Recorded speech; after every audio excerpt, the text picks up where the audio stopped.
Okay, Libra, this is just additional read. Again, some of you is going to speak to, others it may not resonate for. Energy may be further out. You're all in different timelines. You're not all making decisions on the same date, that kind of thing. So what I see here, though, for the month of July, and again, I'm using a different oracle deck, so therefore it is going to give you a different perspective from, so it's not to say some of the other reads may not, be relevant, but it definitely does give you an alternate view of another aspect of the month or another aspect of your situation or a view. So either way, these are the cards that I have out for you. So I've got Roots of Abundance, I've got the Royal You, and I've got Birds of a Feather. So when we get down to the clarifiers, Seeing Beyond, Open to Discover, and Wish Upon a Star, really positive cards here, amazing in fact.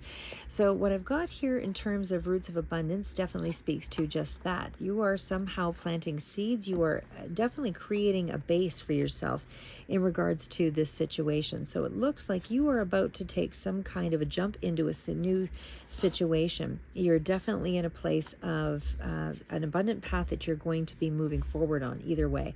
You're stabilizing yourself here. This is about being anchored, feeling secure, that kind of thing, trusting and believing in yourself and believing in the path.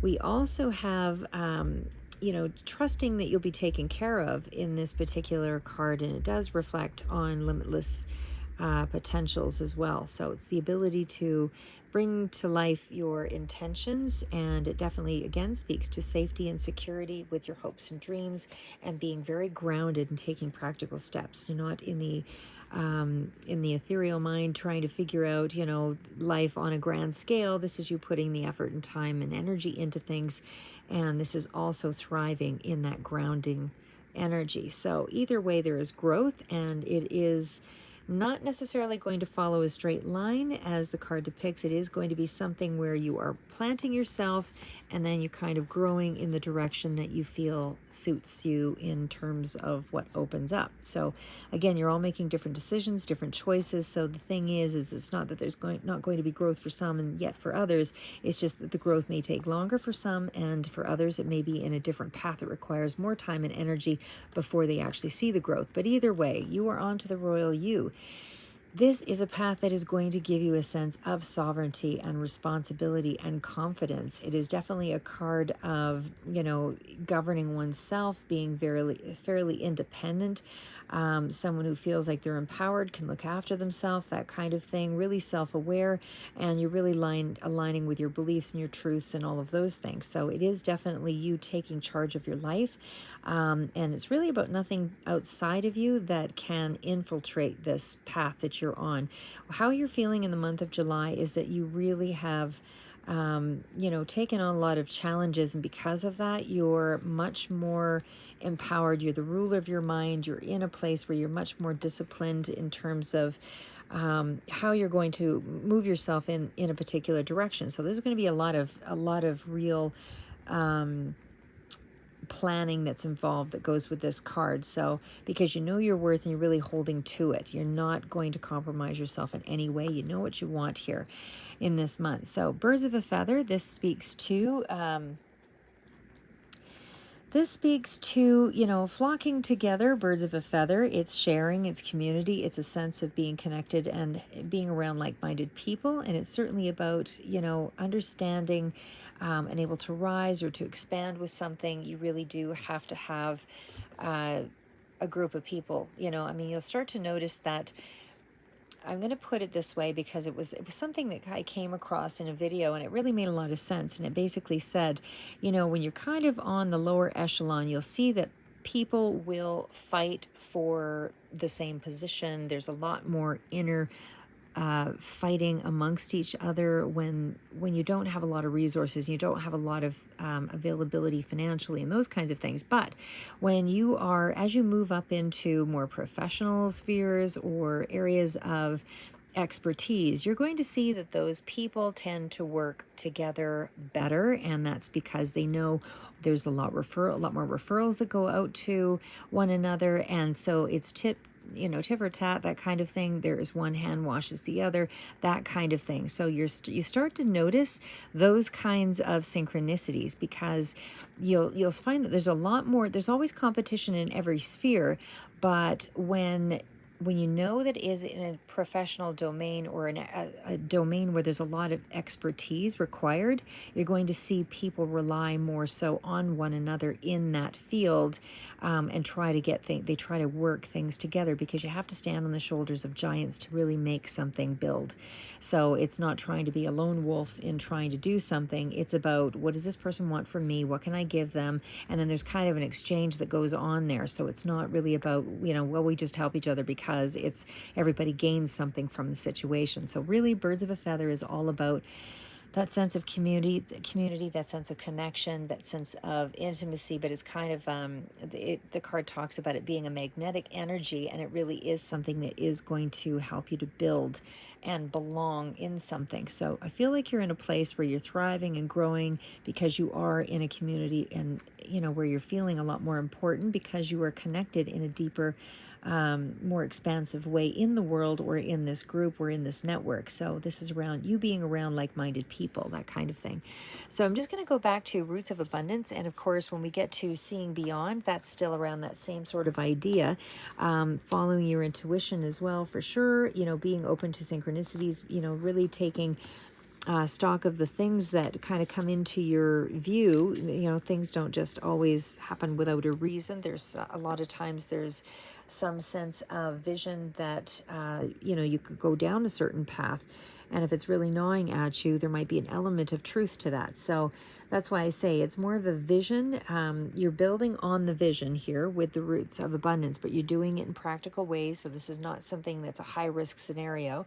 This is about considering your options, your possibilities, anything that would help to expand the material aspects of this, Roots of Abundance. So I feel like you're really trying to, it'd be things along the lines of paying off bills, really getting the job done, really finishing, looking at the potential of yourself in a different way. So it's asking yourself the questions like, asking good questions, like not, I was reading something that actually talked about, they were saying, sorry, I'm trying to remember where I heard it. But anyway, it was saying, don't ask the questions why something happens.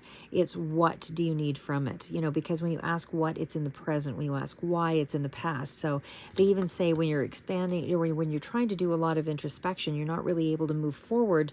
In the short term, you can move forward and tell yourself whatever you need to tell yourself to move forward. But when that on an introspective basis, but when you actually start asking the question, what do I need to do? What needs to get done, instead of why did this happen? Why, that kind of thing. Those questions are in the past tense, so it doesn't really move you ahead. What questions are the ones that actually move you ahead and keep you in the present? So when you're seeing beyond and you're making projected outcomes towards something, this is really about you being transparent with yourself, considering options, possibilities, trying to connect the dots, group things together, that kind of thing, and then really using figuring out a way to build on that potential. So again, it's looking at something from, if I did this step, what are the three, like if I moved in this direction, what are the three things that I could do, that I could take action on and move it and advance it? So it's about really seeing into the future and realizing that something could become very real here for you. So it's a divine vision that's coming through. And these are the seeds that you're planting in around that vision. And so, the card does indicate that the timing isn't so much what's relevant here, because it is really about self-discovery, and it's really opening up to a particular journey. So again, when we get to the card of opening to discovery, it's exactly that. It still speaks to you being in a space where you are trying to really enjoy the process, but also it's about tapping into who you really are, that kind of thing. So it's the small bits of information that you're collecting that help you to form ideas. So for example, you're writing a story, you hear a word and it creates a whole, cascade of other scenarios, and you write that down, and it's just the one trigger word that seems to compile the whole of a picture for you, that kind of thing. So small bits of data that you collect into into the world, and they help you to form ideas. And then that is actually where the universe is trying to speak through you. So it's giving you a word.